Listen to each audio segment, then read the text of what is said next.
大雨大雨一直下。Oh, hi everyone. Welcome to Werner English class. I'm your teacher, TJ.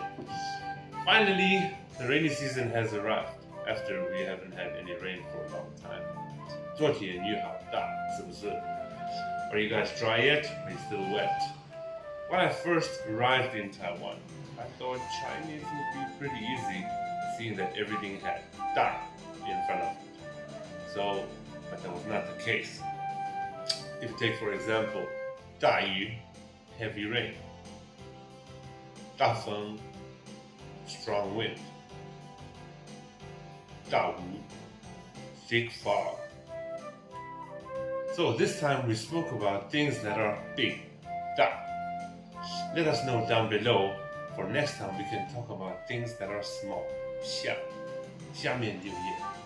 好 ，Thank you everyone， 下次见 ，See you next time， 拜拜。下雨一直下。